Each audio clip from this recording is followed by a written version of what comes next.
Chosen one. Stop everything. Don't scroll past this moment. This isn't noise on your feed. This is a divine interruption. The world may be loud. Your soul may feel heavy. But heaven has targeted you right now. You've been carrying questions that feel too deep to speak aloud. God, did you leave me? Why does it feel like you're gone? Listen closely. God's presence never left you. Not in the pain. Not in the silence. Not in the sin. Not for a single breath. If he had truly walked away, you wouldn't be alive to hear this. There were moments, unbearable moments when you thought you wouldn't make it. Nights where the weight on your chest felt like it would crush you.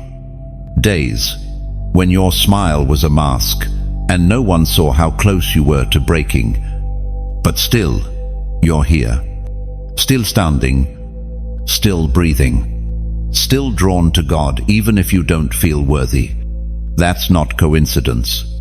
That's covenant. The pain you felt wasn't proof of his absence. It was evidence of his process. God doesn't go silent because he's angry. He goes silent because he's working. And chosen one, he has been working inside of you all along, restructuring, refining, ripping out old roots so that something eternal could rise up in their place. You were never meant to blend in. That discomfort you've always carried, even as a child, was not rejection. It was preservation. God has been setting you apart not to punish you, but to prepare you. That's why others could sin and sleep soundly. But you wept even after a mistake. That's why you could never shake that pull back to him, because he never let go of your soul. You felt unseen by people, but not by God. You thought your silence meant invisibility, but even your silent cries pierced heaven. Every whispered prayer you thought fell flat actually activated movement in the spirit. You just couldn't see it. Yet, you are not forgotten. You are marked. Think about the things that should have destroyed you. The betrayal, the heartbreak, the mental torment, the spiritual warfare. If God had truly turned his face away, you would have unraveled. But instead, even in your lowest moments, something held you together. That something was him. And no, you didn't always recognize it. But that was part of the design. You were in spiritual surgery. God doesn't operate in chaos. He operates in stillness. He shut the noise around you to deal with the noise within you. That's why people left. That's why things dried up. That's why your world got quiet. Because he needed you alone so he could meet you again. Deeply. And even when you strayed, even when you rebelled, the conviction never left. That sharp tug in your soul, that holy ache after sin, that wasn't guilt from shame, that was grief from separation. But even then, his presence hovered near. You just couldn't feel it through the fog. But he never moved. As Moses told Israel in Deuteronomy 31, Luke, be strong and courageous. Do not be afraid or terrified because of them, for the Lord your God goes with you. He will never leave you nor forsake you. That wasn't just a promise to them. That's a promise for you. Right now, in this exact moment. And beloved, if this word is stirring something in your spirit, if your soul is trembling with recognition, then don't just watch. Declarate. Comment 888 below. That's the number of new beginnings.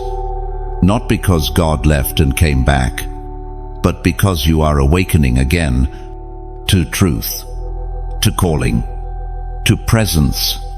You were never alone. You are chosen. You are covered. You are called. And his presence has never left your side, not for a second, not even in the fire. especially in the fire. That is where he revealed himself all over again. The silence wasn't empty. Chosen one. It was sacred. You thought the heavens were shut, that your prayers bounced off the ceiling, unanswered. But what you didn't see, what your natural eyes couldn't detect, was the whisper behind the stillness. God wasn't ignoring you. He was speaking in a different tone. A quieter one. A deeper one. You had grown accustomed to the loud moves of God, the open doors, the prophetic confirmations, the bursts of joy. But what happens when heaven switches languages? What happens when God begins to speak, not in volume, but in weight? That's when he hides instruction in the pause, revelation in the hush, strategy in the silence. The silence was not God's withdrawal. It was your invitation. A divine tactic to teach you that real intimacy does not always come with noise. Think of Elijah. The fire passed by. The wind stormed through. The earthquake shook the ground. But God wasn't in any of that. Only afterward came the still, small voice. And that's when Elijah covered his face. That's when the weight of divine presence became undeniable. That's how God has been moving in you. Not in chaos, but in quiet command, in sacred stillness. The very lack of outward movement was the proof that an inward recalibration was underway. He wasn't distant. He was deepening you. Because sometimes the presence of God isn't loud, it's heavy. And you felt it, didn't you? You couldn't explain it to others. They didn't understand how you could feel empty and full at the same time. They didn't get how you were both grieving and growing. But you knew, deep down, even when it hurt, something holy was happening. And here's the truth you've been afraid to say out loud. You missed him. Not religion, not church routine. Him, the voice that used to guide you, the warmth that wrapped around you in worship, the sense of divine nearness that made even your brokenness feel held. You missed that. You missed him. But God never left. He was drawing you back, not by punishment, but by silence. His stillness became your hunger. The lack of response made you reach deeper, and slowly, your prayers shifted. No longer demands, but groanings. No longer surface-level recitations, but soul cries. That is not regression. That is revival. When God goes quiet, he is often pulling you into partnership. He's waiting for your spirit to stop performing and start communing. That's what was happening. The silence stripped away the formulas, the rehearsed phrases, the show. It brought you back to the basics, raw, honest need. You weren't being punished. You were being purified. God was removing distractions, reducing noise, detangling your desire. And yes, it felt lonely. Yes, it felt like abandonment. But really, it was appointment, a meeting place, carefully constructed in the quiet. You thought nothing was happening. But that's because your old senses couldn't detect the new work. He was teaching you to hear with your spirit, to sense without signs, to move without confirmation. And that's maturity. That's intimacy. That's sonship. When a child is young, they need to see and hear constantly to feel safe. But a child who matures learns to trust the presence of a parent, even when they're not talking. God was maturing you, chosen one, raising you, teaching you that even when he's quiet, he is still in control. And in that quiet, he reminded you who you are.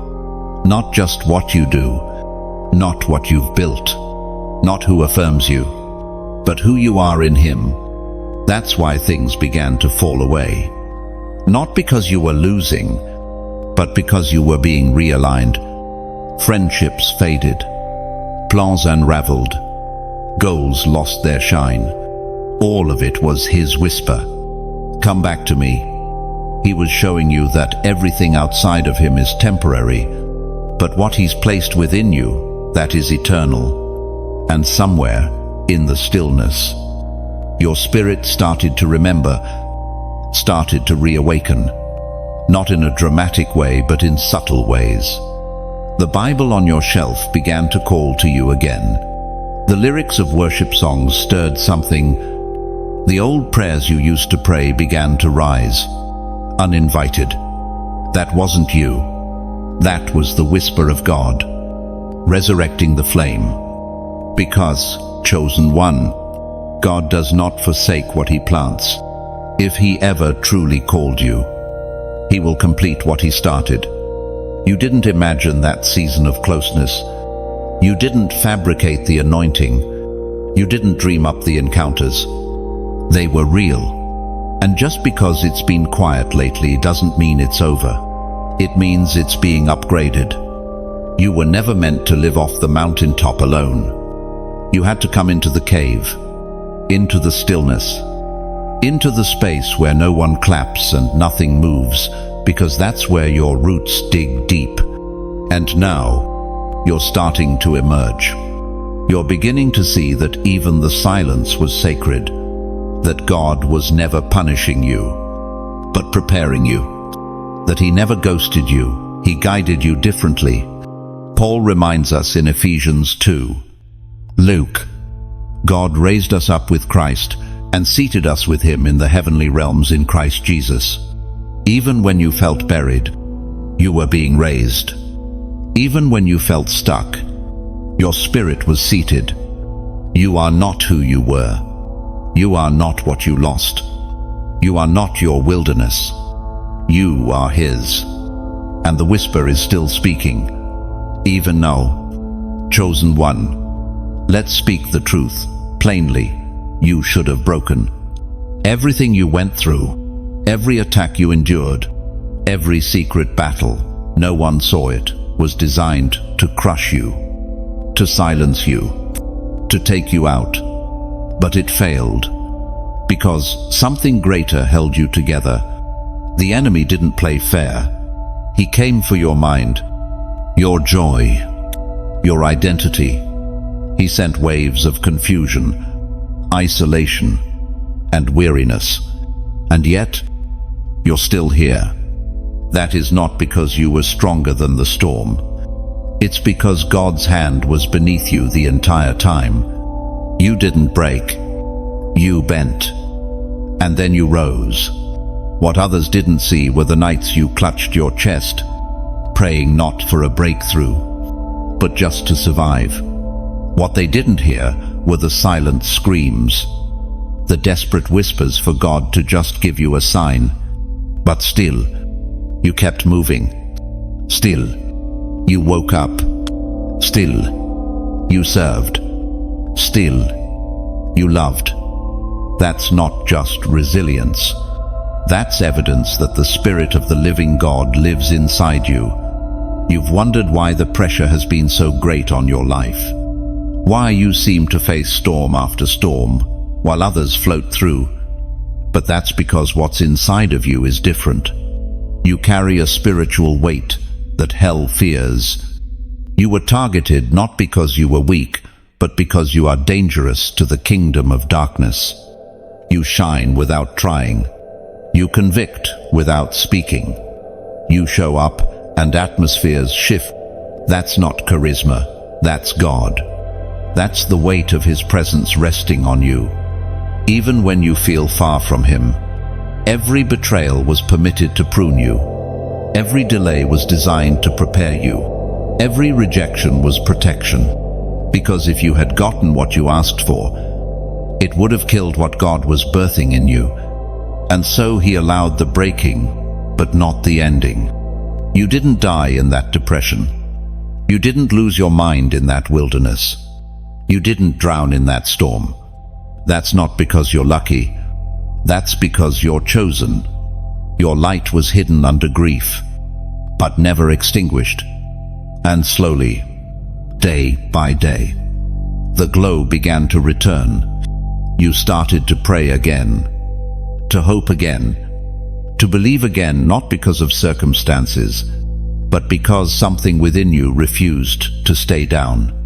The resurrection power of Christ wasn't a story to you, it became reality. The enemy thought he had time. He thought you'd quit. He thought the silence would cause you to turn your back on God for good. But what he forgot is this: when God puts his spirit in someone, they may fall, but they do not stay fallen. They rise, again and again. Your spirit didn't forget who you are. Even in compromise, even in sin, even in heartbreak, there was always a whisper: get back up. And every time, you did. Even when it didn't make sense. Even when you were tired of hoping. Even when you had no strength left. Something holy in you refused to surrender. That chosen one is the difference between the called and the chosen. The called hear the word, but the chosen endure the fire. And you have been through fire, and yet not consumed. It was declared in Psalm 34, many are the afflictions of the righteous, but the Lord delivers him out of them all. Not some, all. He brought you out before, and he's doing it again, even now. And if this section hit your spirit, if it called out the survivor in you, then type this in the comments now. Stilly rise. There are things you've survived that still have others questioning how. The truth is, you don't even know how yourself. You just know one moment it felt like your world was collapsing, and the next, you were still standing, not untouched, not unscarred, but protected, not by chance, but by divine interference. That wasn't luck. That was God. You've walked through threats, emotional, spiritual, even physical, that were designed to consume you. But somehow, the fire couldn't burn you. Somehow, the waters couldn't sweep you away. And now, looking back, you understand. Something greater had its hand on your life. A force unseen, a love invincible, a covering unbreakable. It makes no sense to human logic. You didn't pray every day. You didn't always feel holy. There were moments you drifted, but still, the protection remained. Still, the trap didn't close. Still, what was supposed to take you out became a footstool beneath your feet. That is not casual grace. That is strategic mercy. There were friendships that ended suddenly, jobs that slipped away, doors that slammed shut while you stood there, confused, heartbroken, even angry. But now, from this side of the storm, you can see it. What God blocked wasn't to hurt you, it was to preserve you. That relationship would have pulled you into ruin. That opportunity would have snuffed out your flame. That yes you begged for would have buried you. You are still standing because heaven's protection prioritized your purpose over your preferences. And though you didn't understand it at the time, you can't deny it now. He was always guarding the calling. Even from you, you've been shielded from attacks you never saw coming. Conversations meant to destroy. Your name died in silence. Schemes set behind your back unraveled before they could form. You were kept in battles you didn't know existed, because God doesn't wait until you're aware to start defending you.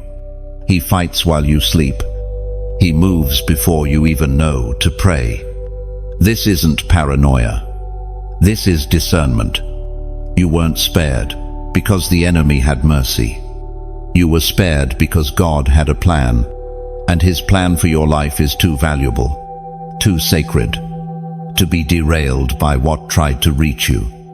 So he blocked it, quietly, constantly, and it wasn't always just outside forces. Sometimes you needed protection from yourself. You would have settled. You would have sold out. You would have married wrong. You would have signed things prematurely. You would have opened doors that weren't built to carry your weight.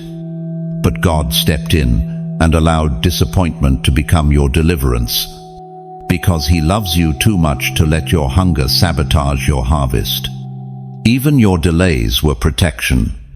The long seasons of waiting, the years that felt wasted, all of it, hand-designed to prepare your character to match your calling. Because elevation without formation becomes destruction, and God, in His mercy, chose to protect you from premature exposure.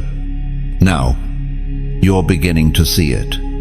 The pattern, the hidden hand, the divine disruption that kept shifting your steps. What you called failure was actually a rescue. What you labeled rejection was actually redirection. You were never being punished, you were being positioned. And through all of it, His protection didn't look like a shield you could see. It looked like grace covering your blind spots, like peace that didn't make sense, like provision that came at the last second, like strength you didn't know you had, like survival when survival should have been impossible. You are not here because you played your cards right. You are here because mercy rewrote the rules. What should have drowned you only deepened you. What should have scarred you only sanctified you. And now, you carry not just a testimony, but evidence. Even the fact that you're hearing this now is part of that protection. It's God reminding you, look at how far we've come. Look at what I've carried you through. Look at the traps that never caught you. I was there all along. It was declared in Luke 10. Shizyo, I have given you authority to trample on snakes and scorpions and to overcome all the power of the enemy. Nothing will harm you. That's not just a promise for others. That's your story. You've walked among venom and survived. You've stood among ruins and kept your posture. Because nothing has been able to harm the one God has covered. And what He protects, He continues to perfect. The journey is not over.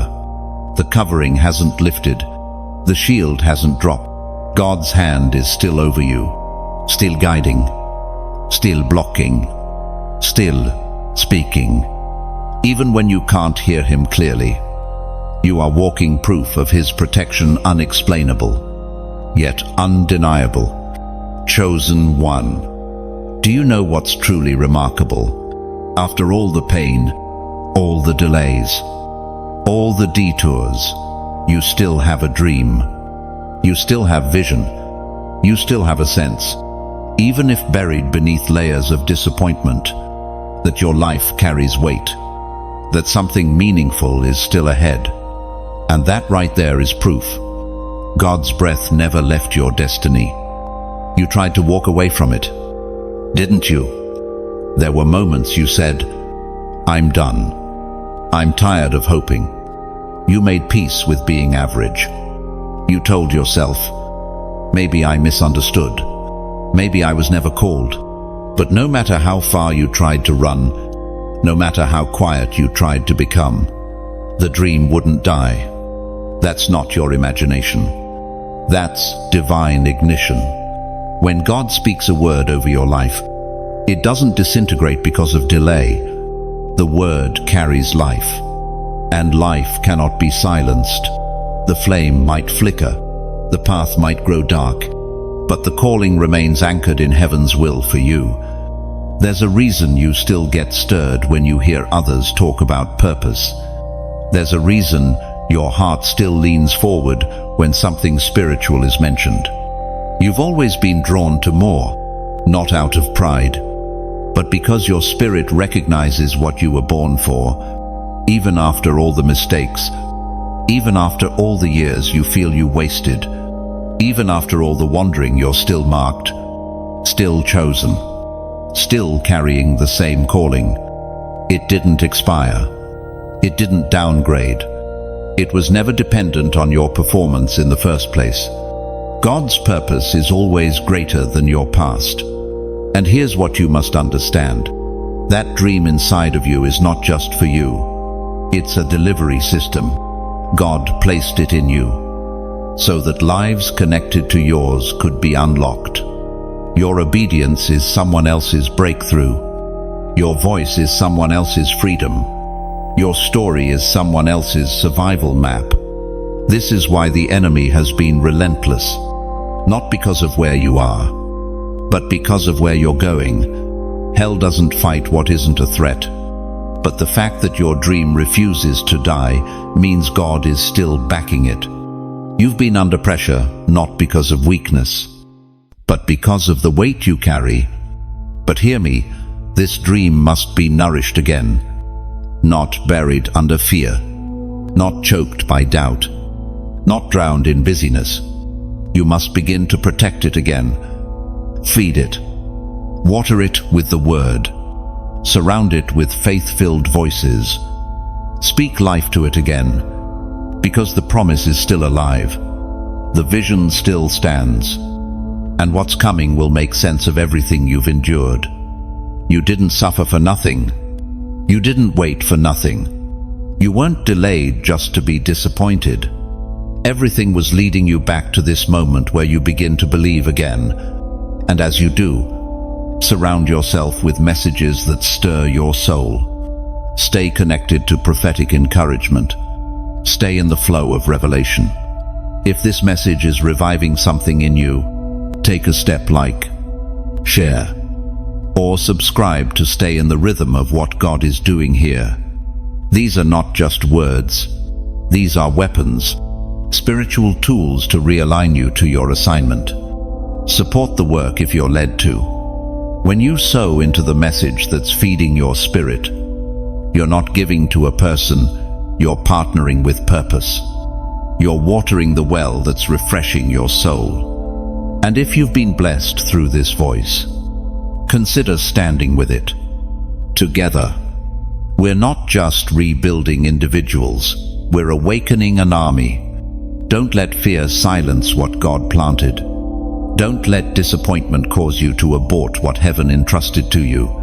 The dream is still alive because you are still alive. And that means God isn't done. Look at how far you've come. Look at what still burns inside you. That flicker of hope, that whisper that says, maybe this time it will work. That's not foolishness. That's faith.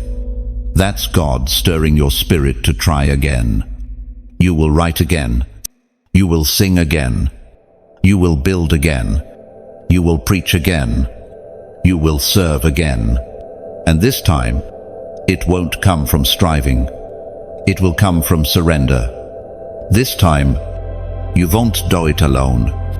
You'll do it with clarity, with covering, with heaven backing you in full. It was said in Philippians 1, He who began a good work in you will carry it on to completion until the day of Christ Jesus.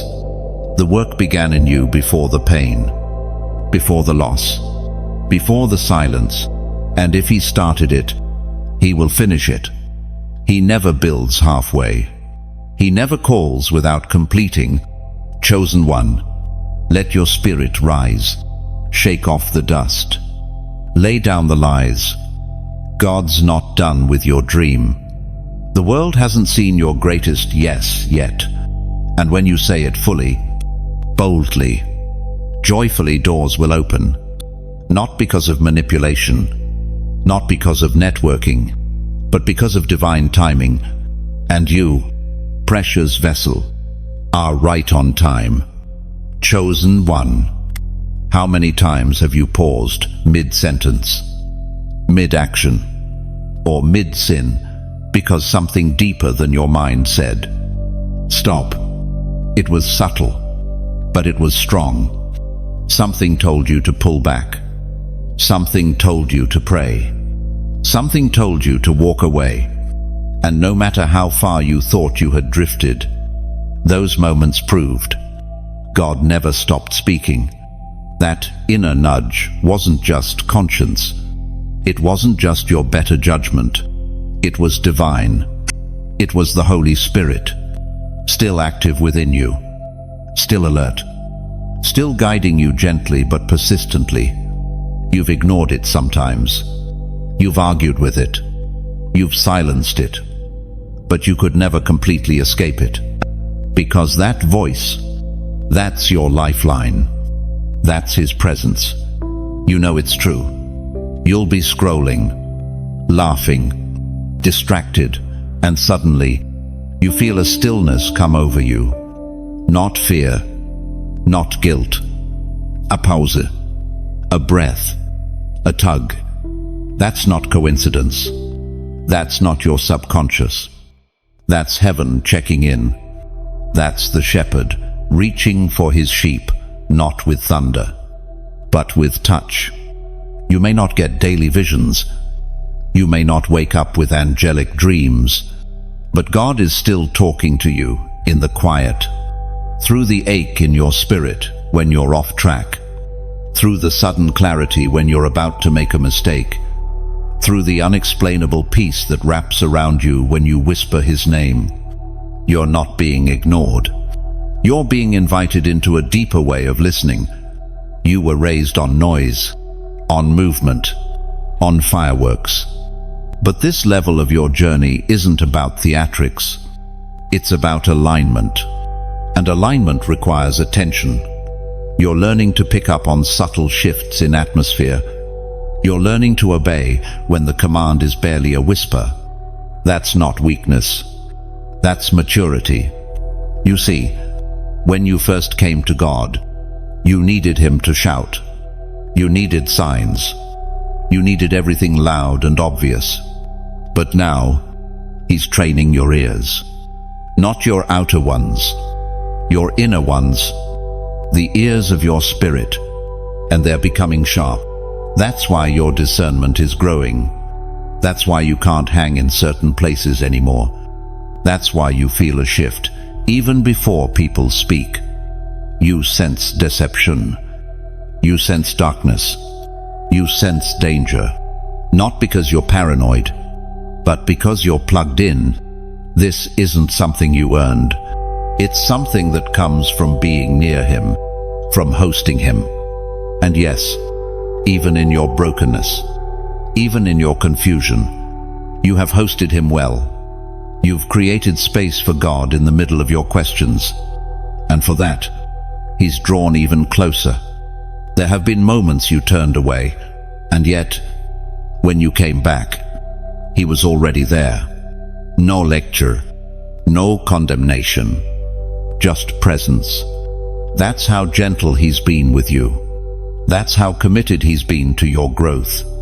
You've felt that gentle press on your spirit when you were about to speak out of anger. You felt the pause when you were about to text someone you had no business texting. You felt the check in your soul when your attitude was slipping. That wasn't guilt. That was guidance. You've noticed how your plans fall apart when you try to push through without prayer. How you feel unsettled when you step into certain rooms. How you suddenly feel exhausted in atmospheres that once energized you. This is spiritual training. Your sensitivity is growing, and with it, your clarity. You are learning to feel God. Not just when you're worshiping, but while you're working, resting, walking, thinking.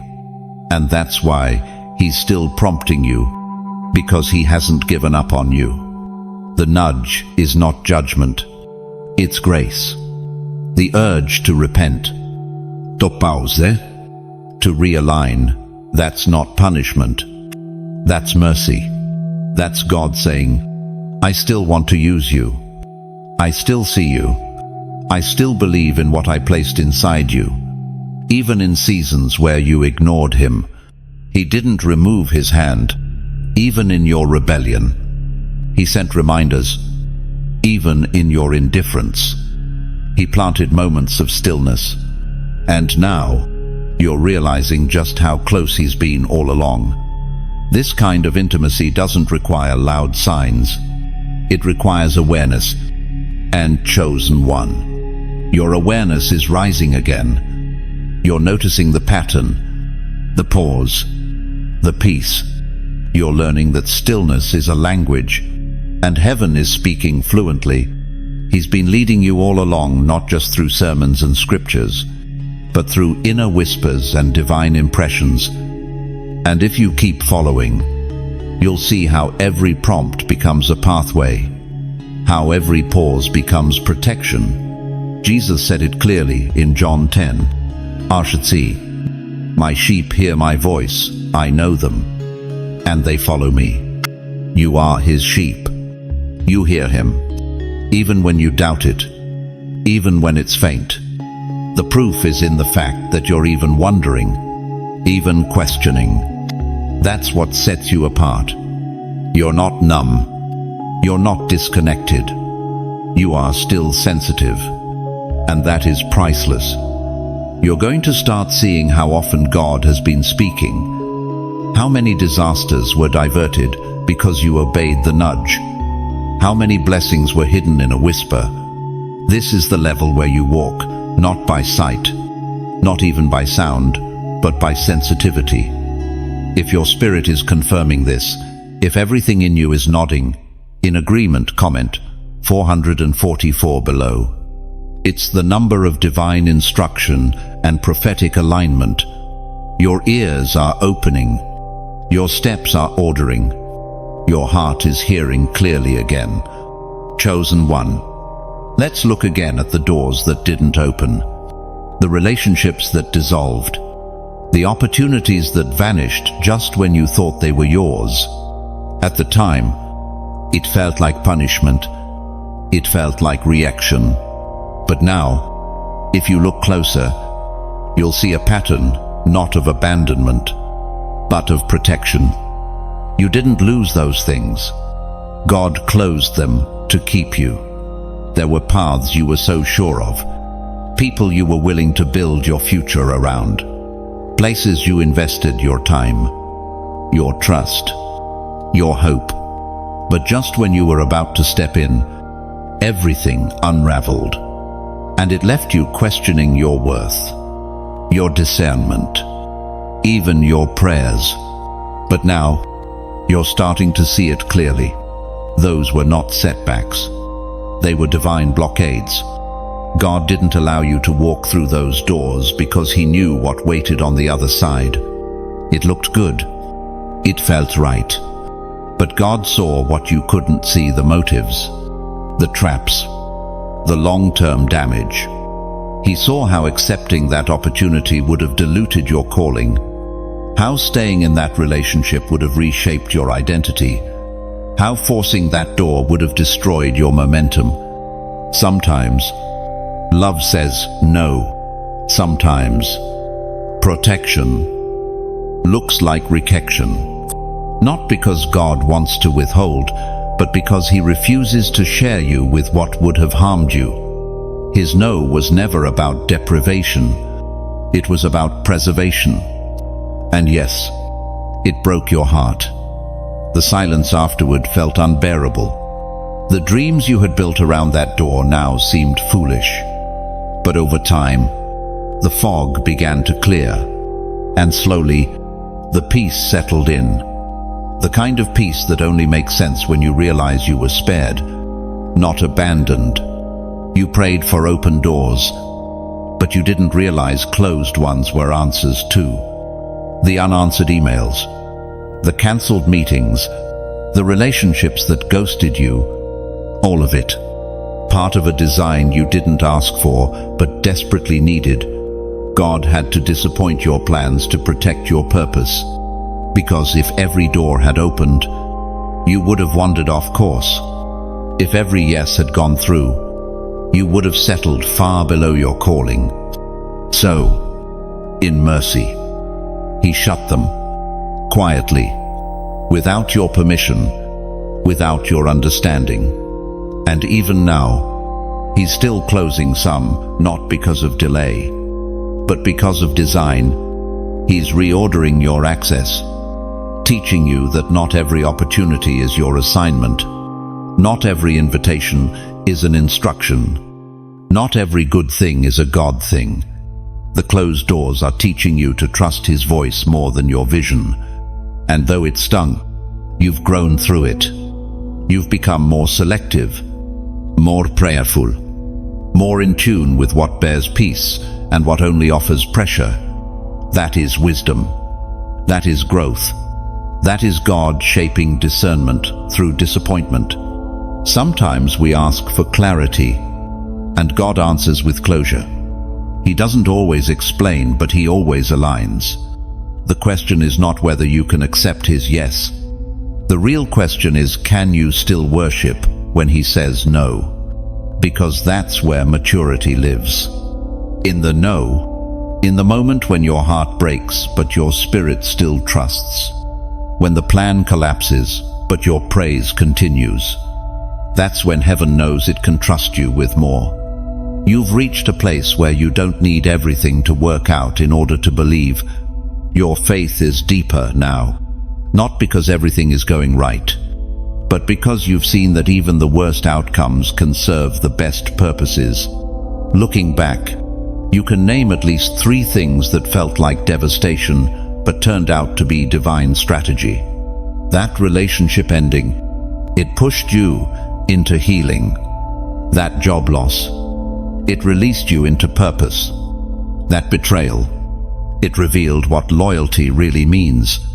Nothing was wasted. Everything was woven. And even now, some doors may still look tempting. Some options may feel like the breakthrough you've been waiting for. But don't rush. God knows what's beyond that threshold. And if He's delaying it, He's doing it for your good. He's not just preparing the opportunity for you, He's preparing you for the opportunity, because your character must be strong enough to sustain your calling. And every closed door is a reminder that He won't let you enter until both are aligned. Psalm 84. Once declaris, no good thing does He withhold from those whose walk is blameless. If the door is closed, it's not because God is punishing you, it's because it isn't good for you yet. And He would rather delay your comfort than risk your collapse. You've been praying for open doors, but don't forget to thank Him for the ones that didn't budge. The ones that saved you. The ones that silenced you so you could hear Him again. The ones that rerouted your destiny toward alignment, because one day you will walk through the right door and everything will make sense. Every closed gate, every silent answer, every divina detour, you'll see that it wasn't random. It was surgical. Every door that didn't open was a whisper from heaven saying, "Not this one. I have better chosen one." Take a moment and think back. Remember the weight you carried. The days when it felt like everything in your life had collapsed. When you sat in silence because even your tears had dried up. The nights when hope felt so distant. It became easier to pretend you didn't need it. You've been through more than most could ever handle. And yet, here you are. You've fallen more times than you can count. Knocked down by life, by people, by decisions, some made by others, and some by you. But every single time, something deep inside you refused to stay down. You got up, not because it was easy, not because everything was okay, but because something within you wouldn't let defeat be your final chapter. That something was never just willpower. It wasn't your personality. It wasn't ego. That was resurrection power. It was God's Spirit inside of you, breathing when you had no breath, strengthening when your strength was gone. And whether you recognized it or not at the time, that power has always been present, lifting you, guiding you, calling you back up from the dust. The enemy thought you'd quit. He saw you stagger and believed you'd fall for good. He watched you isolate, pull away, and lose your fire, and assumed that would be your end. But what he forgot is this: the same Spirit that raised Jesus from the dead lives in you. And because of that, giving up is not in your nature. You are wired to rise. You don't even fully understand how you made it through some of what you faced. If people knew the full story, the torment, the despair, the war inside your mind, they'd call it a miracle that you're still functioning. But here's the deeper truth. Functioning was never the goal. Overcoming was. You didn't just bounce back. You resurrected. You rebuilt from nothing, from heartbreak, from betrayal, from trauma. You stood back up when it seemed easier to lie there. You showed up for others when no one showed up for you. You kept believing in God, even when you didn't understand Him. That's not religion. That's resilience, born from grace. Some days, getting out of bed was your battle.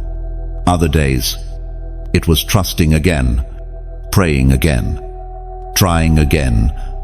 But you fought, quietly, faithfully, with no applause, no crowd, and no reward in sight. That is the kind of strength heaven respects. Not flashy, but unshakable. And even now, you may feel weary. You may feel like you've been through too much. But look at the pattern. You always rise. It might take time. It might not be graceful, but you rise. And that rising is not just about surviving anymore. It's about becoming. You are becoming the version of yourself God dreamed of before the pain, before the betrayal, before the chaos. He's not just restoring what was lost. He's rebuilding something new, stronger, wiser, deeper. You're being resurrected, not recycled. Every breakdown refined you. Every season of silence tuned your ears. Every disappointment shifted your posture. And now, you're beginning to sense it again, that subtle stirring. The realization that you've been down long enough, that you weren't meant to stay in survival mode, that the same grace that kept you is now calling you forward. This is your pattern. Chosen one. Fall. Rise. Fall. Rise. Each time higher. Each time purer. Each time more aligned. Because resurrection isn't a moment. It's a lifestyle. It's a rhythm. The world doesn't understand it, but your spirit knows it well. You've been knocked down by what should have finished you, by the loss of people you thought would stay, by the collapse of plans you thought would work, by the heaviness of burdens you never asked for.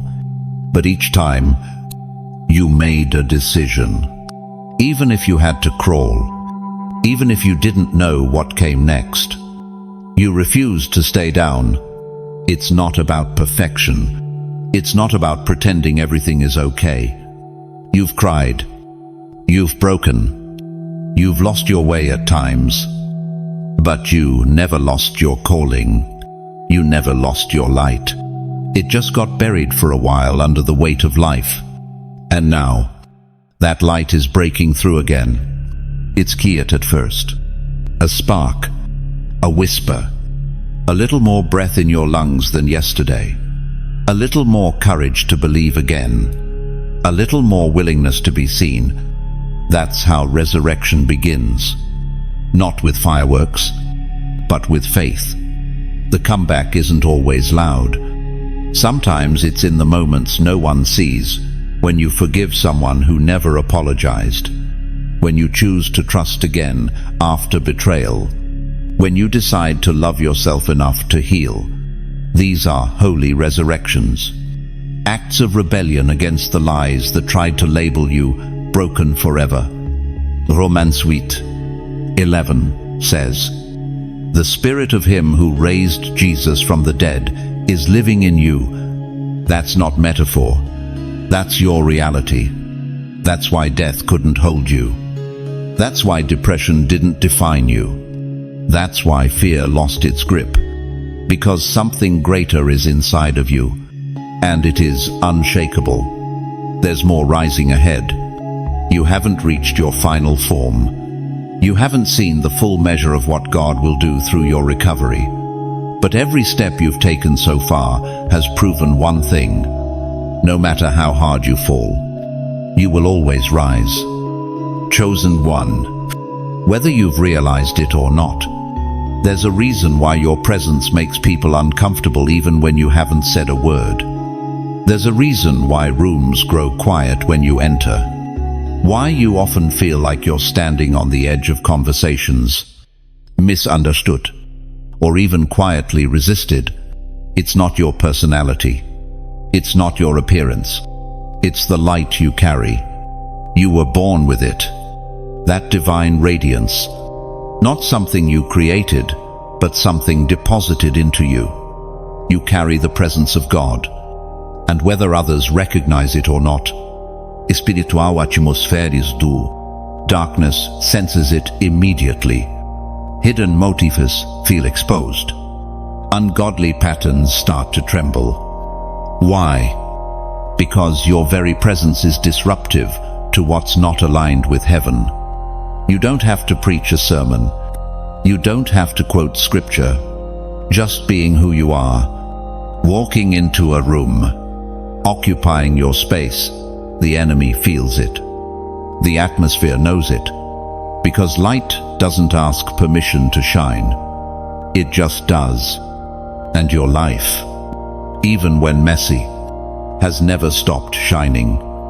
Have you ever wondered why certain people rejected you for no clear reason? Why jealousy rose against you when you weren't competing with anyone? Why some couldn't celebrate your wins, or constantly tried to shrink you with subtle criticism? It's because they felt something they couldn't name. The Spirit of God within you made their comfort zones uncomfortable. You were never meant to blend in. That's why trying to stay small has always made you feel sick. You tried to water yourself down, dim your light, stay quiet just to keep peace, but even your silence carried weight. Because God's presence doesn't turn off and on like a switch. It dwells, it lingers, and on you, it rests heavily. The enemy has tried to make you believe that your sensitivity, your intensity, your deep discernment were weaknesses. But in truth, they are spiritual strengths. You've walked into places and felt tension without anyone saying a word. That wasn't anxiety, it was discernment. You weren't paranoid. You were perceiving. And some of those battles you faced, they weren't about you personally. They were about the light you brought into dark places. You didn't even know you were a threat, but the spiritual realm recognized you before you recognized yourself. The calling on your life made you a target before you even understood the cost. But let me be clear, you are not just a light carrier. You are a light warrior. You are one of the few who didn't extinguish your flame under pressure, who didn't bow to culture just to be accepted, who didn't sell out your soul for applause. You kept burning, even if it meant burning alone.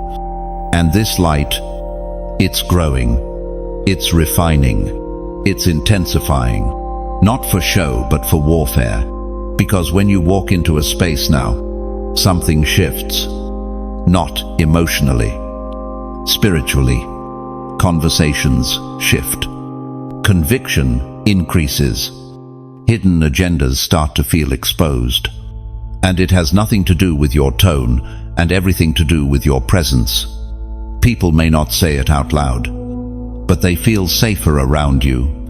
Or, if they're not ready, they feel challenged by you. That's what real light does. It separates, it reveals, it exposes, It heals.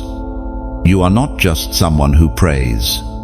You are someone who carries prayer in your spirit, in your walk, in your words, and it leaves a mark. Don't shrink to make others comfortable. Don't apologize for the spiritual weight you carry. You didn't give it to yourself, God did. And what He gave, He will sustain. This light wasn't meant to be hidden. It was meant to go into dark places, to confront, to shine, to lead. And don't be surprised when people you love start to pull away. Not everyone is ready for the shift in you. Some are still attached to your old version, the one who tolerated what no longer fits. But you're not in that place anymore. You've outgrown the masks, the compromise, the spiritual dullness, and it shows. John 1:5 says, "The light shines in the darkness, and the darkness has not overcome it."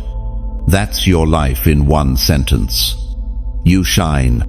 Darkness cannot stop you. And no matter how isolated you may feel right now, your light is doing exactly what it's supposed to do, disrupting what needs to be healed. If your spirit agrees, comment now, "I carry the light," because you do. And it's not a metaphor, it's a spiritual reality. You've been marked by God to bring clarity where there's confusion, conviction where there's compromise, and healing where there's hurt. This light isn't something you strive to maintain, it's something heaven entrusted to you. Declaring it is not arrogance, it's alignment. You carry the light. Now, walk like it. Chosen one. You've always known things you couldn't explain. You've walked into rooms and sensed tension before a word was spoken. You've felt the shift in someone's spirit, even when their face wore a smile. You've had dreams that revealed warnings, unshakable impressions that turned out to be right, and divine clarity at moments when everything around you was chaos. That's not paranoia. That's discernment. That's the gift of spiritual wisdom that comes only from proximity to God's presence. It didn't develop overnight. It was forged through fire, through broken trust, through painful lessons, through isolation that sharpened your hearing. God has trained your eyes to see through masks. He's refined your ears to hear between words. He's activated your spirit to detect what your mind can't yet process. This is not imagination. This is a gift. It's spiritual intelligence. Holy data downloaded straight from heaven. You weren't meant to walk through life guessing. God gave you discernment so you could see what others miss, so you could protect your peace, guard your calling, and move with precision in a noisy world. There were moments when your discernment saved you from disaster. You backed out of something at the last minute and later found out it would have destroyed you. You cut ties with someone and later realized the connection was poisonous. You moved when others told you to stay. You stayed when others told you to move. And in every case, it wasn't logic, it was the Spirit guiding you. You've doubted it before. You second-guessed yourself. You wondered, am I just being dramatic? Am I overthinking? But no, your spirit was seeing what your eyes could not yet prove. And God is increasing that discernment in this season, because where you're going, it won't be enough to recognize what is good. You'll need to distinguish what is God. Discernment will show you the difference between opportunity and distraction, between loyalty and manipulation, between influence and assignment. You've been chosen to move with insight not just for yourself, but for others who are connected to you. Your ability to see in the Spirit is not just for survival, it's for leadership. It's why you've never been able to settle in environments that others thrived in, why you couldn't stay in relationships that others called perfect. Why you couldn't fake comfort where your soul was suffocating. Your discernment wouldn't let you lie to yourself. And for that, you've paid a price. Discernment has made you lonely, misunderstood, labeled. People have said, you're too deep, too intense, too suspicious. But what they call suspicion, God calls protection. And the weight of your gift requires solitude. It requires separation. Because clarity can't be cultivated in crowds. But here's the good news. Your clarity is becoming your confidence. The more you obey the promptings, the sharper they become. The more you trust the Spirit, the less validation you'll need from people. God is building in you an internal compass that doesn't waver in storms. That compass is what's going to lead you into places you haven't imagined and keep you safe once you arrive. You may not wear a title. You may not have a platform. But in the Spirit, you are a watchman, a protector, a revealer. Your presence is often the reason people feel peace in a room. Your silence sometimes carries more weight than another person's sermon. Because you don't just speak words, you carry truth. 1 Corinthians 2:10 says, "The Spirit searches all things, even the deep things of God." That's what you've been given, access to the deep things. You were never meant to live on the surface. Your spirit was designed to dive into depths others avoid. And in those depths, you've discovered truths that have anchored your soul when everything else around you was shaking. This gift isn't just for insight, it's for intercession. God reveals so you can respond. He shows you things not to make you anxious, but to invite you into partnership with Him. You've felt the burden before, the sudden heaviness when someone comes to mind, the tears you couldn't explain, the need to pray without knowing why. That's not strange. That's sacred. You're being called to stand in the gap. You see things. You feel things. You know things. And this gift, though heavy at times, is holy. It must be guarded, nurtured, and developed, because discernment is not just for crisis, it's for construction. You're being equipped to build what others can't see yet. And if this message has awakened that truth in you, if you feel the clarity, the confirmation, the call, I encourage you to stay connected. Like this word, if it struck your spirit, share it with someone else whose gift needs unlocking. Subscribe so you don't miss the next time heaven speaks. This is more than encouragement. It's equipping.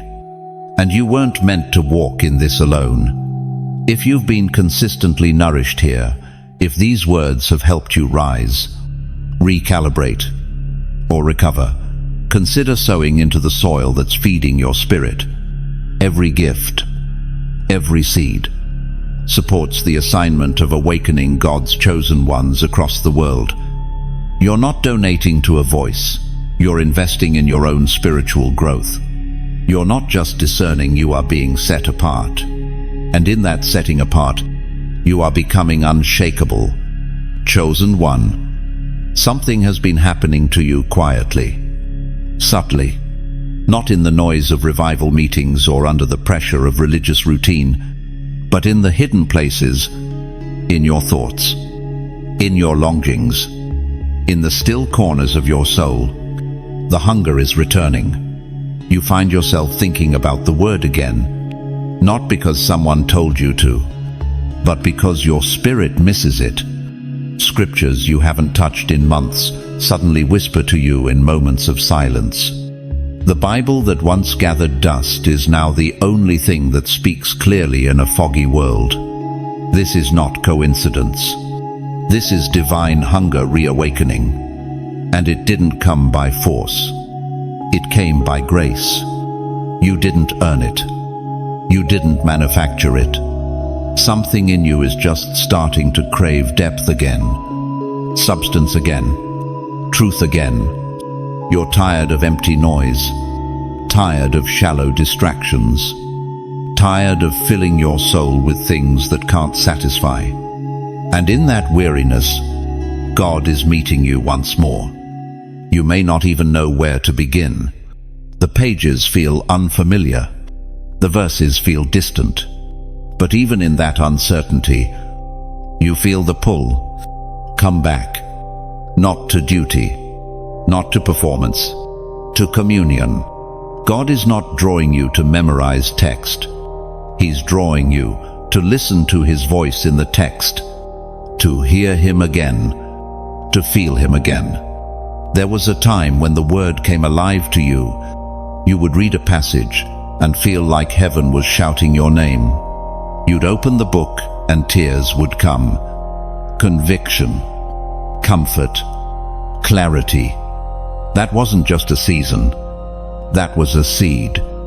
And now, it's being watered again. The distractions are starting to lose their grip. The things you once reached for in boredom, or pain, or numbness, they're starting to taste bland. The apps, the shows, the scrolling, it doesn't feed you like it used to, because your spirit has matured. It's hungrier now. It won't settle for surface level anything. Not anymore. You're being pulled back to the source, back to stillness, back to the fire. And it's not about routine. It's about restoration. God is rebuilding your altar. Not a physical one, a personal one where the word isn't just read, it's encountered. One where you don't study for performance, but for presence. Even the questions you've been carrying, the deep ones, the theological ones, the emotional ones, God is waiting to answer them. Not always with clarity, but always with closeness. His voice still echoes through the word. His truth still pierces the noise. And when you lean in, He leans closer. The word is not a textbook. It's a living well. And you're standing beside it again, thirsty, not just for knowledge, but for God Himself. This is the beginning of your reawakening. You're remembering how the Psalms once held your pain, how Isaiah whispered comfort to your doubts, how Paul's letters stirred strength in your weary places. You're remembering that the Word of God is not only for preaching, or teaching, or correction. It's for intimacy, for knowing Him.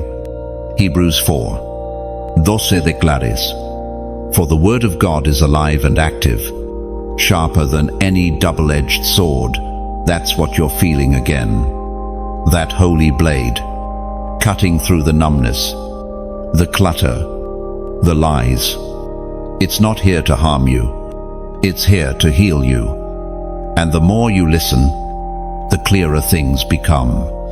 You're seeing your situation differently. You're discerning motives more easily. You're hearing solutions in the middle of confusion. That's not just insight, it's spiritual nourishment. The Word is recalibrating you. This isn't about being on fire again, in the way people use it to mean loud or visible. This is the quiet, holy burn that begins under the surface. It's the steady flame that outlasts hype. It's the kind of hunger that doesn't crave a crowd, it craves the secret place. And that's exactly where God is meeting you. Don't worry if it doesn't all make sense yet. Don't worry if some days it feels like work to open the Bible again. Your consistency is planting seeds, and even when it feels dry, the roots are still growing. God isn't asking for perfection, just presence. This hunger isn't random, it's prophetic. It's a signal that you are stepping into a new depth of understanding. The fog is lifting.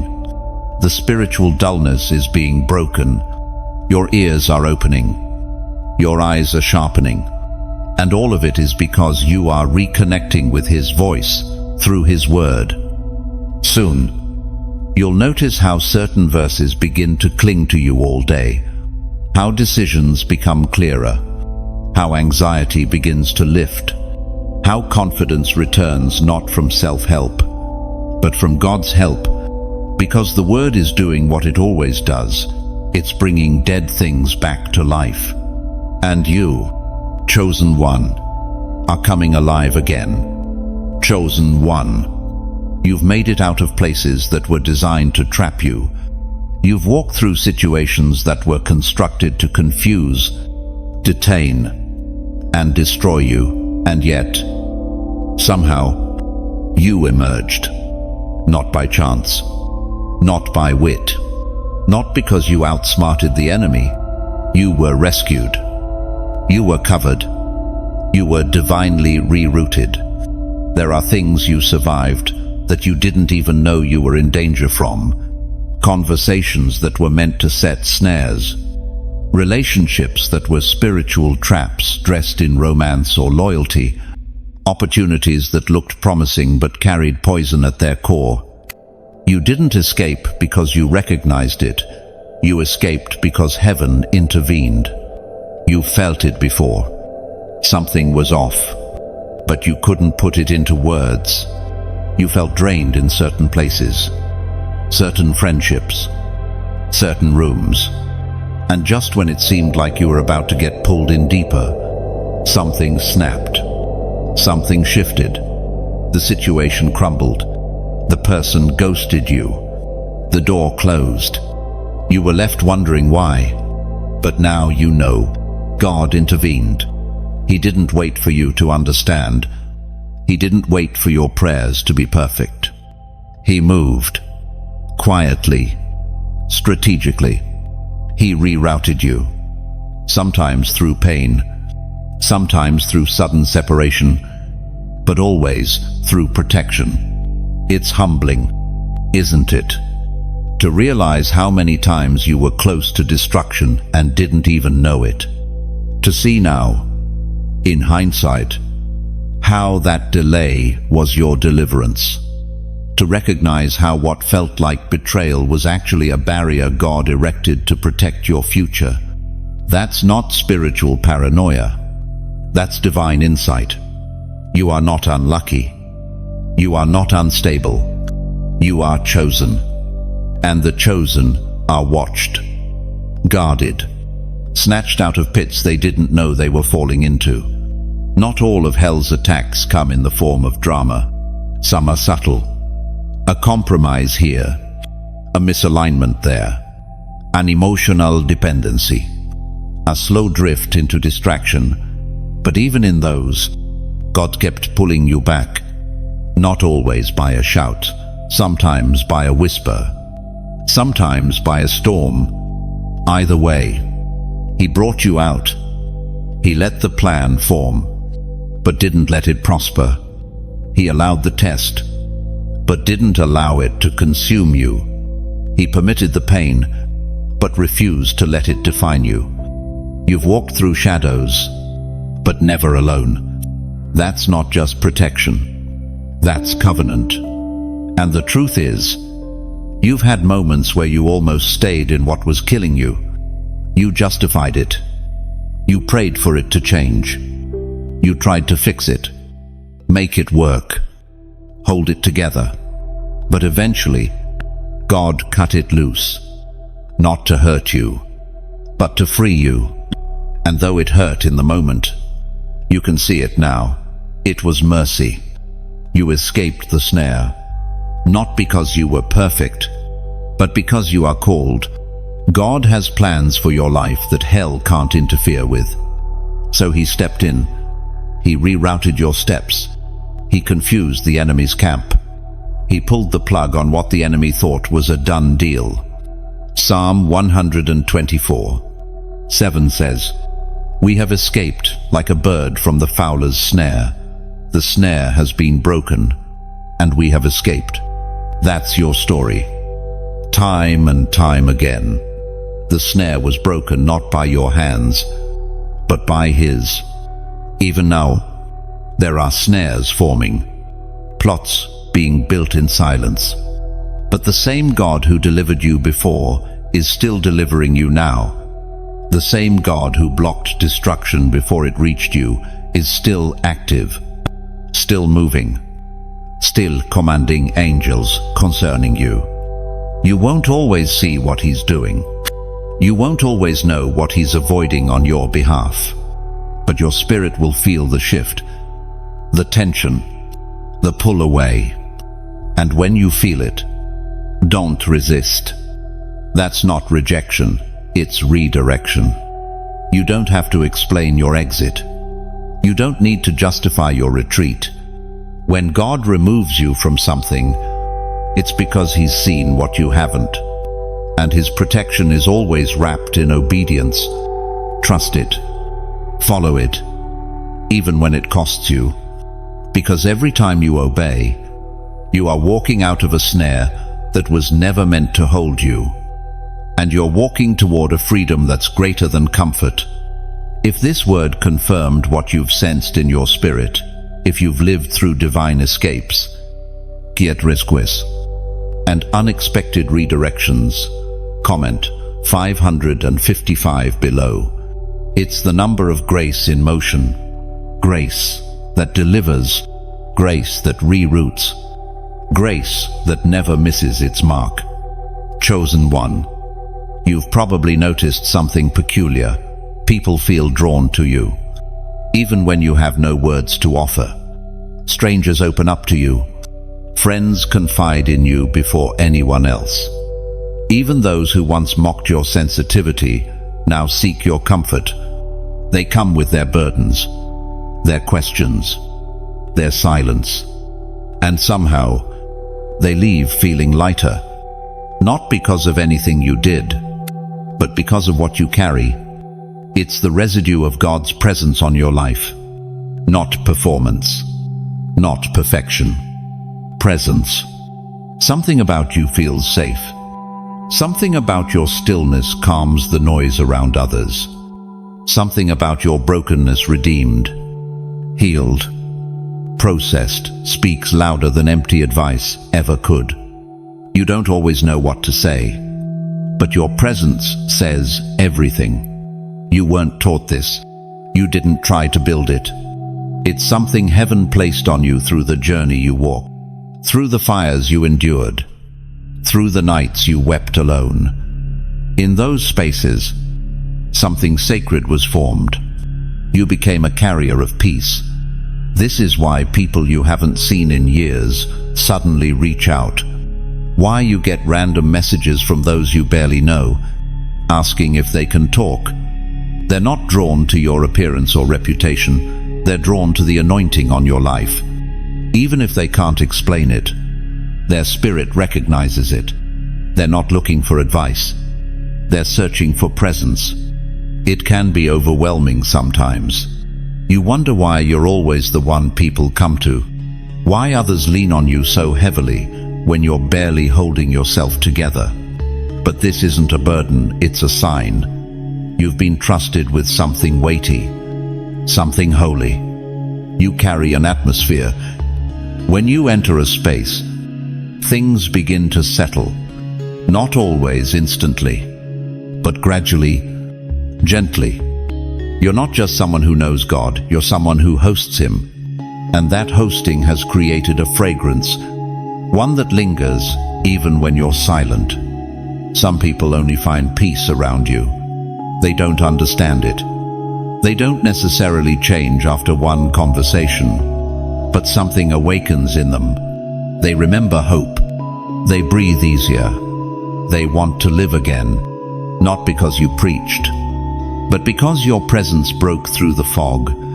And yes, it can be exhausting. You've often poured out while no one poured back in. You've listened while suppressing your own cries.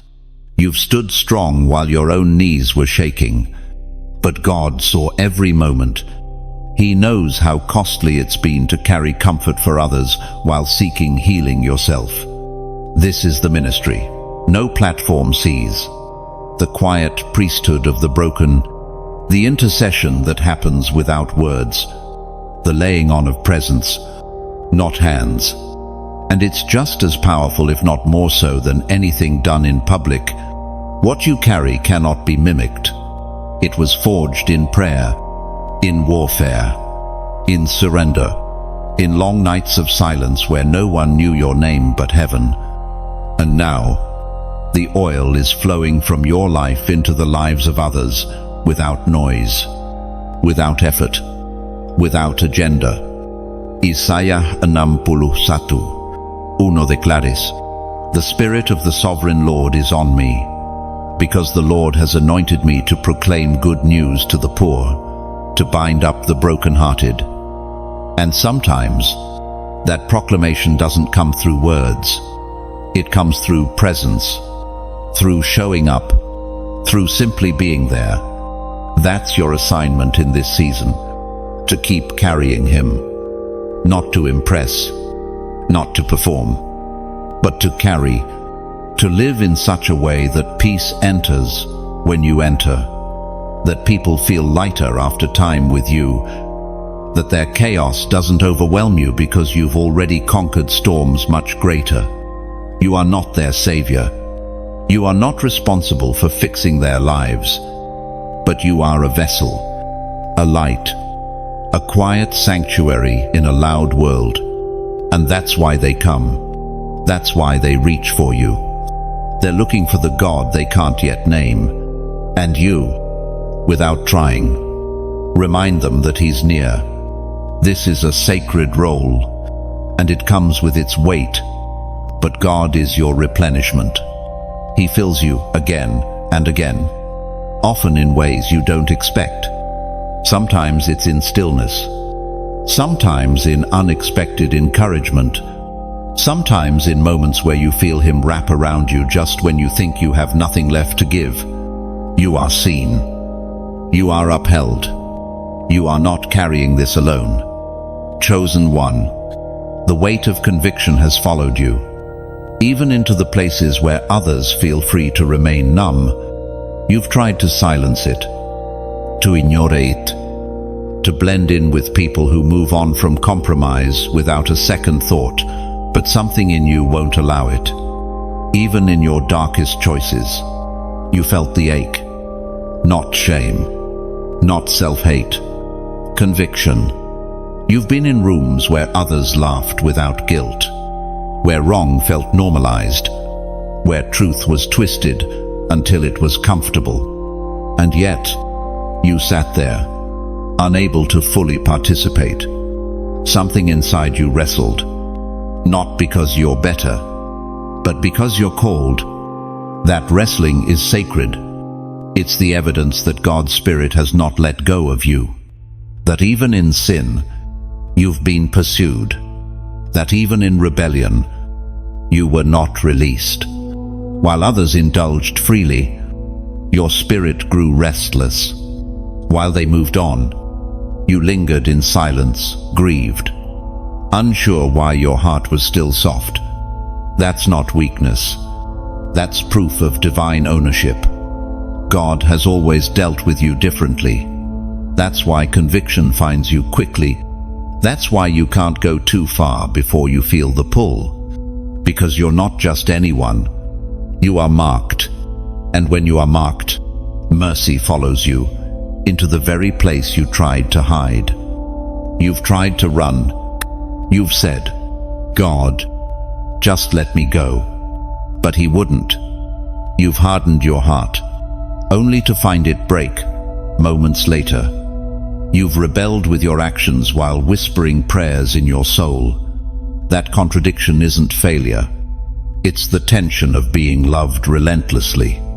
This is the kind of love that doesn't leave you alone. It finds you in compromise, in cycles, in patterns you promised you'd break last time. It doesn't mock you for falling again. It stands beside you and says, "Are you ready to come home yet?" And each time you've returned, no matter how slow, no matter how unsure, He's received you without hesitation. There was no "I told you so," only restoration. Because God never exposes you to shame you. He exposes what's broken to heal it. You may still carry guilt from things you've done, words you've said, decisions that cost you more than you imagined. But God sees the heart behind your repentance. The sorrow wasn't performative. It was real, and that's all He needed to begin restoring what was damaged. There were moments you cried, not because someone rebuked you, but because the presence of God was too pure for you to pretend anymore. Conviction didn't crush you, it awakened you. It reminded you that you were never built to live in darkness, that your identity wasn't found in what you did wrong. It was always rooted in what heaven declared over you. Others don't understand how you can love God and still struggle. They don't see the warfare beneath your surface, but God sees it. And more than that, He honors it. Because the wrestle proves your heart is still reachable. You're not condemned. You're called. You're not disqualified. You're in process. And this process has been painful because the calling is real. God is refining your motives, your reactions, your desires not to embarrass you, but to elevate you. Romans 2:4 reminds us that God's kindness is intended to lead you to repentance. It wasn't fear that made you return. It was love. Love that didn't flinch at your sin. Love that didn't withdraw when you messed up. Love that kept knocking, gently but firmly, until your spirit responded. The people around you may never know how many times you wept after you walked away from the altar. They may never understand why certain memories still pierce your heart. But that's okay. This journey isn't about public understanding. It's about personal surrender. You don't need to prove your change to anyone. The fruit will speak for itself. The purity in your eyes, the gentleness in your tone, the way your spirit recoils from what once entertained you, these are all signs that God is doing a deep work. Not just in behavior, but in character. Conviction is not your enemy. It's your inheritance. It's the Spirit of God still tender within you. It's the voice that says, "You're too valuable to remain here." It's not trying to shame you. It's trying to restore you to your rightful place. And you, beloved, are returning, not just to obedience, but to wholeness. Chosen one. Let's talk about why you're even here right now. At this exact moment. This isn't random.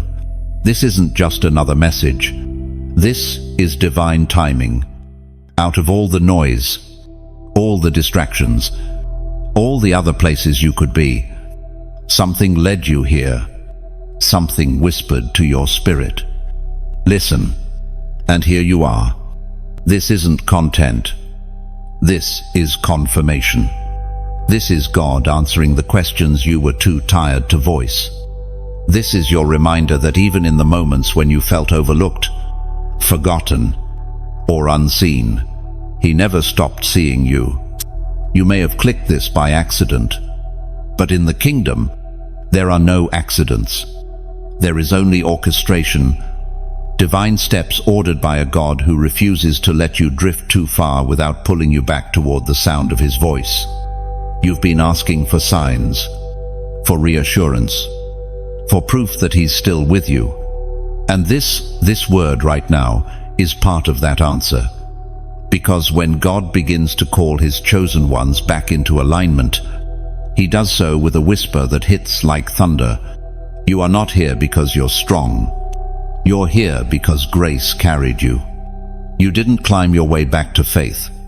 You were drawn, quietly, consistently, by the love of a Father who knows how to reach His own. And maybe you don't feel ready. Maybe part of you still doubts. That's okay. Faith doesn't always roar. Sometimes it just whispers, yes, through trembling lips. And that's enough for God to move.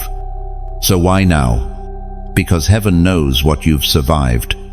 Heaven knows how long you've been carrying the weight. Heaven knows how close you came to giving up. And heaven also knows it's time. Time to rise. time to return. Time to remember who you are. All the trials, all the crushing, all the stripping, it wasn't for nothing. It was preparing you, and not just for survival, for authority. You don't just walk with scars, you walk with keys. Spiritual keys that will unlock healing in others, wisdom in warfare, and boldness in broken places. But first, you had to be reminded, and that's what this moment is about. You're not being informed, you're being reawakened. Your memory is coming back. Your eyes are reopening. Your spirit is recognizing that this isn't the end, it's the turning point. You felt it. That tension, that low hum in your soul that says, something's about to shift. That wasn't anxiety. That was the Spirit nudging you. Get ready. Because what's ahead of you is not just restoration, it's release.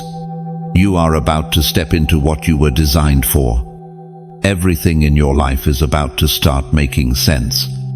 The pain, the isolation, the delay, the detours, all of it will come together like puzzle pieces. You weren't being disqualified. You were being qualified in silence, hidden for a reason, reserved for a season. And this is that season. John 15:16 says, "You did not choose me, but I chose you and appointed you," and that's the whole truth. You didn't find God. He found you. He chose you, and He's still choosing you. Right now, the heaviness you felt lately, it wasn't depression. It was spiritual transition. You're shedding old weights, old mindsets, old lies. That's why nothing feels the same. Because you're not the same. God is calling you deeper, higher, not for status, but for impact. The way you carry wisdom, the way you see people, the way you discern atmospheres, these weren't meant to be hidden. They were meant to be released into the places where light is most needed. So if your spirit is trembling right now, if your eyes are tearing, if your heart is pounding, it's because you recognize it. You've heard this frequency before. The sound of heaven calling you by name. The sound of the Spirit saying, "Come home." This is your moment. Not to perform, not to impress, but to simply say, yes. Yes to the call. Yes to the mantle. Yes to the process. Yes to the fire. Yes to the future you stopped believing in. If this word has spoken to the deepest part of your spirit, like it, share it. Let someone else be reawakened by the same truth that's gripping you now. Subscribe to stay in this current. This isn't a one-time moment. It's a journey, and you don't have to walk it alone. And if your soul has been consistently fed here, consider giving, not out of obligation, but because what feeds you spiritually deserves honor. Your support isn't to a person, it's to a movement. It's how you say, "I believe in what God is doing here. I want to be part of it." And if there's one thing to do right now to seal this moment, comment, "I'm ready." Say it as a prophetic act. Say it even if you don't feel fully prepared.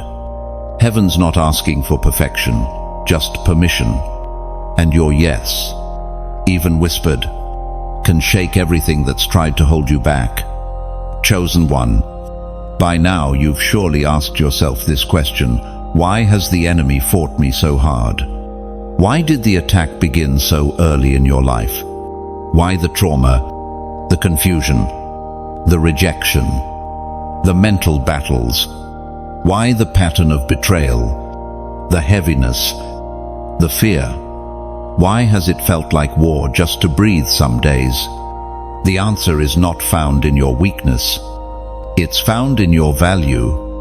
The reason the resistance has been so intense is because your identity has always been a threat. Hell recognized your purpose before you did. The warfare didn't come because you were broken.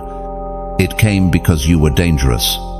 You have always been marked, and marked ones don't get to move through life undisturbed. You've been hated without reason, misunderstood without cause, mocked for convictions that others never had to explain. And in all of it, there's been a target on your back, not because of who you are, but because of what you carry. But here's what hell didn't expect: that you would still be here, that after all the pain, you'd still believe, that after the betrayal, you'd still love, that after the fall, you'd still rise. The attacks haven't hardened your heart. They've honed it. The fire hasn't destroyed you. It's refined you. And the pain didn't steal your identity. It revealed it. You don't look like what you've been through. And yet, you carry the wisdom of someone who's walked through storms. You carry the authority of someone who's bled and still chose to bless. You walk with a posture that only comes from having survived more than you speak of. And that's why the enemy is nervous. Because you're waking up to who you are. You are not timid. You are not confused. You are not lost. You are becoming clear. You are stepping into the clarity of your assignment. You are remembering that you weren't born for comfort. You were born for impact. And that memory alone is a weapon. What was sent to break you is now building you. What was designed to silence you is now fueling your voice. What was intended to curse you is becoming your confirmation. And the enemy is watching, as the very thing he used against you is becoming the tool God uses through you. You've walked through fire, and you've come out carrying flame. You've wrestled in the dark and emerged with revelation. And now, your discernment is sharp. Your presence is weighty. Your prayers are dangerous. Because you are no longer fighting for survival, you're fighting from identity. This is the real reason hell has fought so hard. Because a chosen one who knows who they are is unstoppable. And you're not just discovering your strength, you're learning how to use it. Your authority is not in your volume, it's in your alignment. When you walk into rooms now, darkness notices.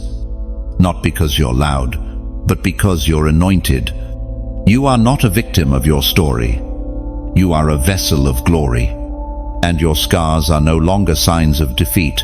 They are proof of divine intervention. You've been preserved, not pampered, protected, not pampered, hidden, not forgotten.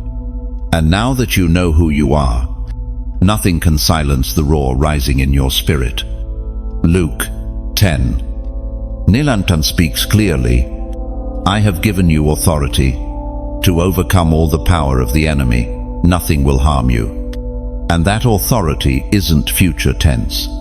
It's now. It's yours. It's active.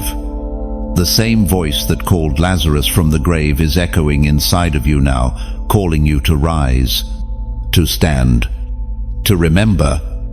The fight wasn't proof of failure. It was proof of fear, hell's fear of you stepping into your role. Because when you do, you disrupt cycles. You shatter generational patterns. You expose deception. You break chains. And hell has no defense for that kind of light. You weren't built to survive. You were built to govern. And the enemy's greatest mistake was allowing you to live through what was meant to kill you. Because now, you are stronger, wiser, sharper, and above all, anchored, chosen one. Everything you've walked through has led to this moment. Not just the victories, but the valleys. Not just the miracles, but the mourning. Every delay, every detour, every hidden season where no one saw your tears. All of it was forming something far greater than comfort, it was forming glory. There is a weight on your life. You've always felt it, even when you didn't have language for it. Even before you knew the name of Jesus, you knew you were different. There was something about you that couldn't be explained. A depth, a longing, a fire, a pull toward something more. That something was the echo of heaven calling you forward, even before you had direction. You were never meant to live a common life. That's why average never satisfied you. That's why the crowd never made you feel secure. That's why temporary pleasure couldn't silence your spirit's hunger. You weren't designed to settle. You were designed to carry glory. And glory doesn't come cheaply. It doesn't rest on casual hearts. It's weighty. It comes through crushing, through surrender, through the breaking that shapes your soul into a vessel that doesn't leak. You weren't being punished. You were being prepared. That's why it hurt the way it did. That's why it felt lonely, even when you were surrounded. You're not just someone God saved. You're someone He's sending. Your testimony isn't just survival, it's strategy. Your scars aren't just healed, they're instructions. Your story is a map for others to follow. And now, the glory is beginning to rise. The enemy tried to convince you that the silence meant God was finished. But really, it meant the weight was about to fall. That what God had been building in the dark was now ready to be revealed. Not for applause, not for popularity, but for impact. The glory coming upon your life will not be explained by resume or education or background. It will confuse those who only calculate by earthly metrics, because it won't make sense. It will be clear. This is the Lord's doing. You will walk into rooms you never applied to enter. You will speak words you didn't rehearse. You will lay hands and see healing flow.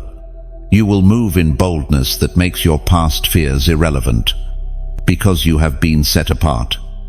You are the evidence that glory doesn't require perfection, only surrender. That God can use the rejected, the broken, the overlooked. That heaven is not looking for stars, it's looking for altars. And you, beloved, have become one. 2 Corinthians 4:7 reminds us, we have this treasure in jars of clay, to show that this all-surpassing power is from God and not from us. That's your life. A fragile vessel carrying something eternal, weak in the flesh, yet powerful in the spirit. And now, that treasure is breaking forth. You won't have to force it. You won't have to strive.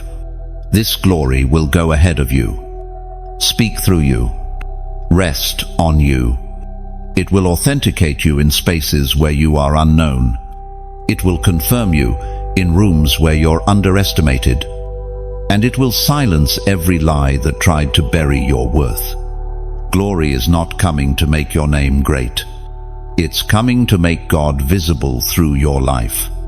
You will walk, and people will weep.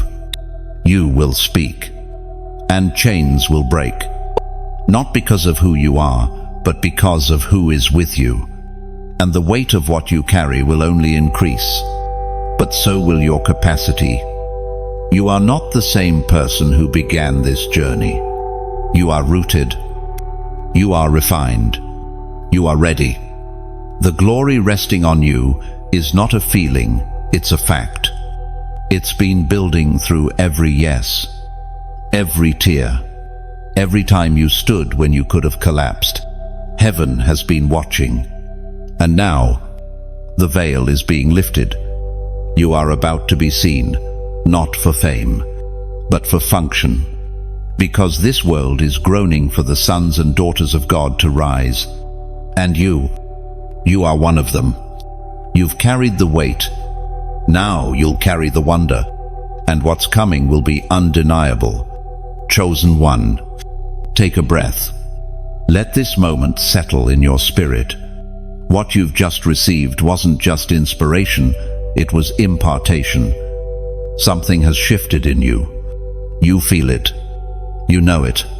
This wasn't just a message. It was a reminder of who you are. You've walked through fire, survived silence, endured breaking, and through it all, God never left.